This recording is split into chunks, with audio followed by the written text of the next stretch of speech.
The face of athletics is changing around RMU, with esports entering the ranks of the RMU club sports. Rather than jerseys and gear, these competitors are using screen names and avatars to make a name for themselves and compete with other colleges. The new industry is one the Colonials are excited to engage with. While setting up a lab is easy, finding someone to fine-tune a team can be difficult. Esports coaches don't grow on trees, and with the new emphasis on college-level esports, coaches are recruited as soon as they're created.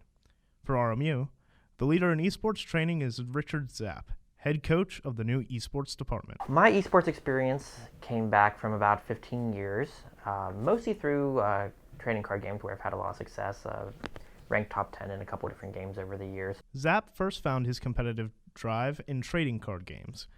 Placing in the top 10 for Kaijudo, a spin-off of the Duel Masters series, Zapp quickly made a name for himself in competitions. After his success, he began his career in coaching.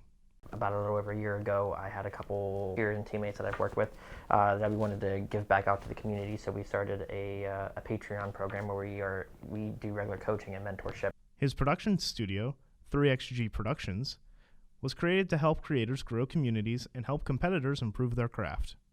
As a result, Zapp and his team learned a lot about coaching on digital platforms. We go everywhere from text-based articles, that tends to be our bread and butter, to videos, usually utilizing YouTube.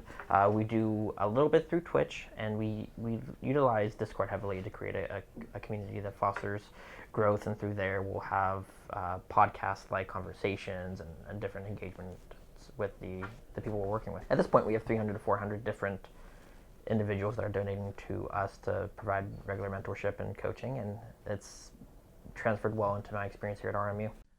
After leaving Slippery Rock University, Zapp sought a way to use his skills as a competitor as well as coach together in his career.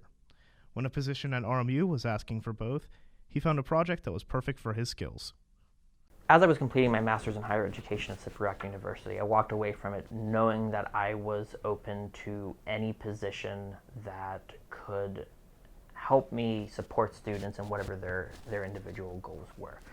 During my 3 years there, I had worked in their career education development office, so I was helping students with resumes, cover letters, mock interviews, professional development across the spectrum.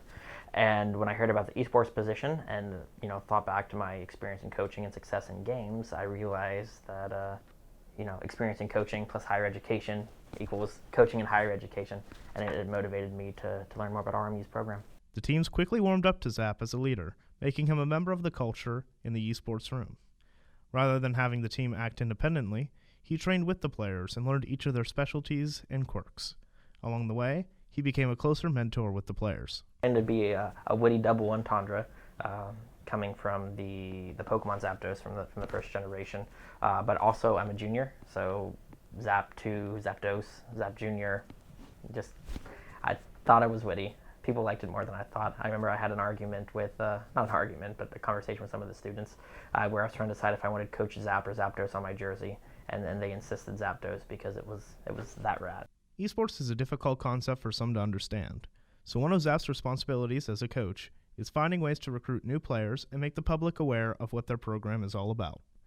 By creating a campus culture for esports, as well as creating a way for parents and other generations to understand this new concept, there can be a pipeline of support for the program. And I think through that's when we started to be able to monetize gaming at a professional level. And I think not everybody realizes that more people are watching esports than they're watching golf or tennis right now.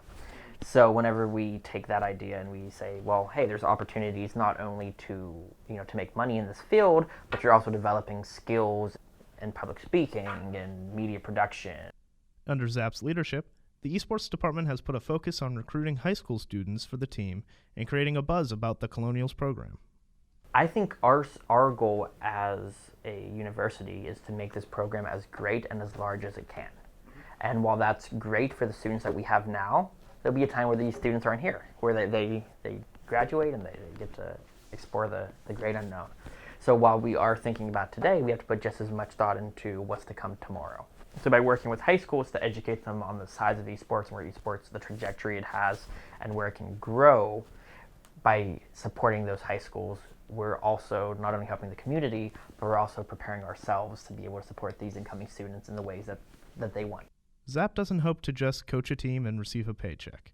Instead, he wants to create a program that surpasses the competition and pushes the Colonials further than ever before. Over the next 5 years, my goal is to make Robert Morris University the premier school for esports in Western Pennsylvania. I think by continuing to grow our program, by building our resources, by building relationships with different organizations, like the sponsorship we just acquired with Game Fuel, that we will be able to expand our brand, our reputation, and that'll increase our size. A bigger size means we are able to hire more staff, and that means we're able to support the students more in whatever their goals are. And it's kind of a circle of ultimately helping as many students as we can, the best that we can. And as long as we're moving and growing in that direction, then this program's beyond a success in my eyes. For Colonial Sports Network, I'm Garrett Roberts.